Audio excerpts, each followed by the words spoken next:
Good morning and happy Friday. Hope you're having a fantastic morning. I've finished up my morning routine and I'm ready to get started on my Friday tasks. On Friday mornings, we finish up any schoolwork for the week. We take care of taking off the trash, sweeping, mopping. I do my menu planning. I do my grocery shopping. Friday is the day where we get all those life things taken care of. And your home mission today for the kitchen is to wipe the stovetop, wipe the microwave. If they're really, really bad, use a purple cloth if you have it, and use some hot lemon water. That cuts through grease and a lot of grime, because I use that a lot in my microwave when the boys have had a splash. You know, if they fix spaghetti sauce or chili or something like that, there's always tomato sauce splash. Even if they use a cover, it will sometimes hit the cover and come down on the plate. So I clean my microwave about once a month, sometimes more often if I've noticed that. But today's little video is going to be a little bit different. So I thought I would share your mission first, talk a little bit about some family fun that we have, and then I'm going to talk about a more serious topic. So for those of you joining, this is going to have a little bit different flavor, and it might be a little bit longer than normal. For family fun, last night we had tickets to an NFL game. So I went with the boys to Carolina Panthers game and got home really, really late. So my morning routine is a little bit later today because I slept in. I took a rest day on exercise, and basically I just got up and had coffee and quiet time and got ready for the day. And so that's unusual for me to do my schedule that way, but I planned it that way.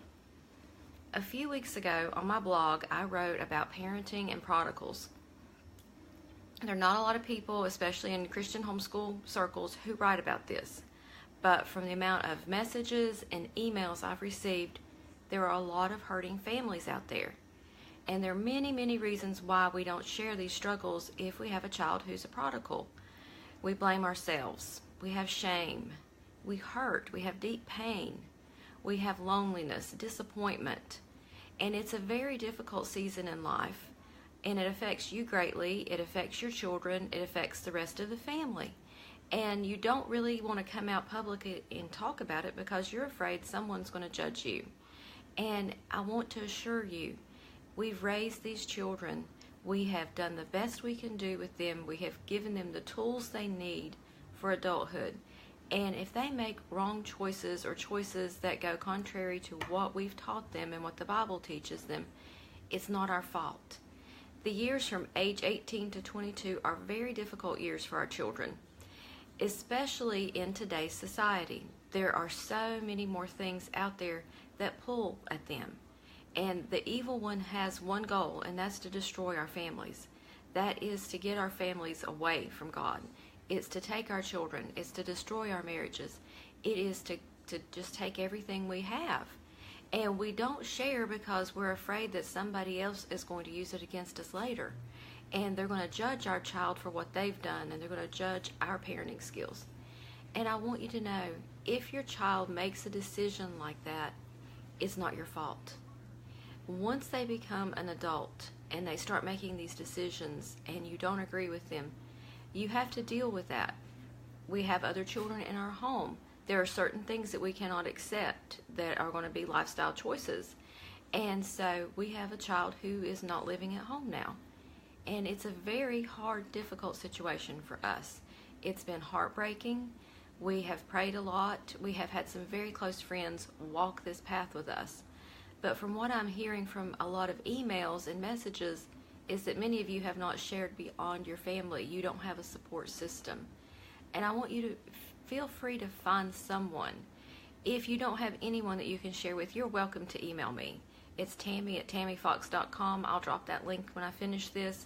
I'll drop the link to my parenting and prodigals.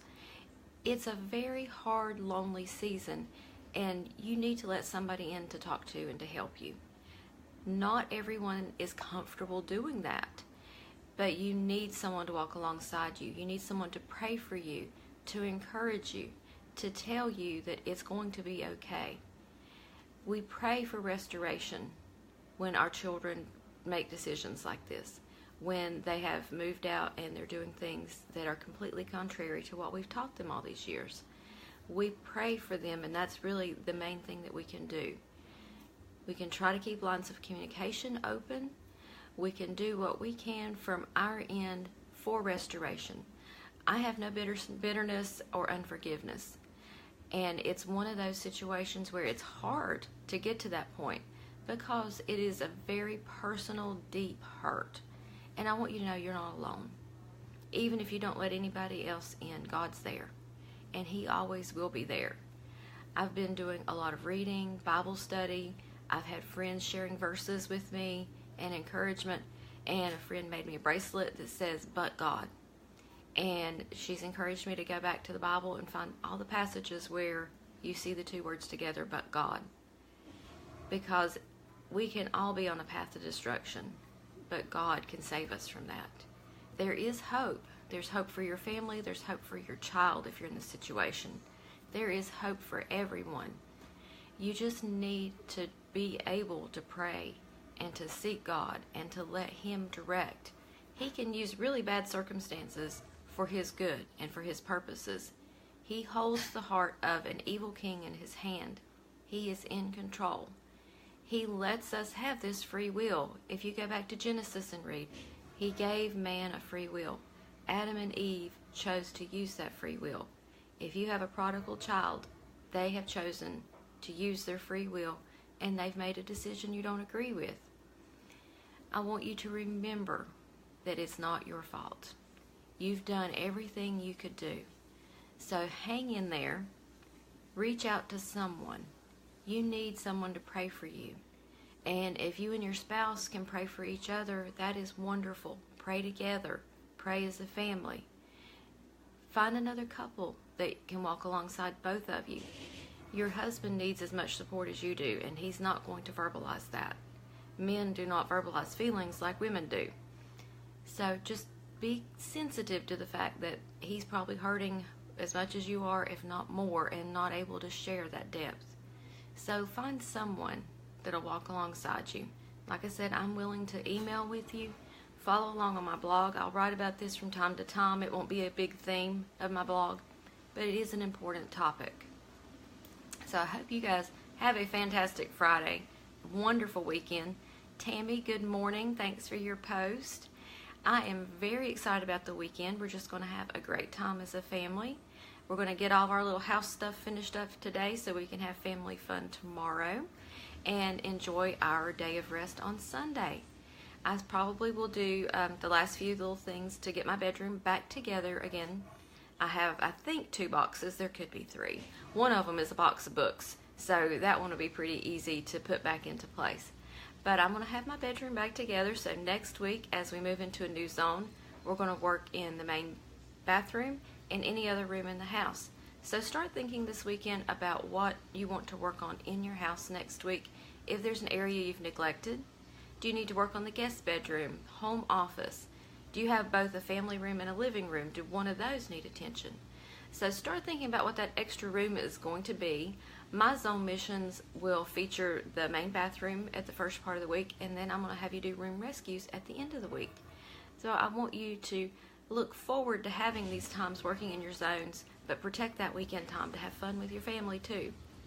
Enjoy the fall weather. It's still hot down here in North Carolina. I'm ready for fall to come and stay. We've not had a first frost. The leaves are not turning beautifully yet. So I'm ready for fall now. How about you guys? So have a fantastic day. I will talk to you guys on Monday, and it will likely be early Monday because I have an appointment Monday and Tuesday. So I will probably have very early morning videos compared to what I normally do, but I'll still do a quick Facebook Live to give you your encouragement for the day. So thanks for listening to my heart this morning, and I hope that you have a great time with your family, and if you have a prodigal, just keep praying for them.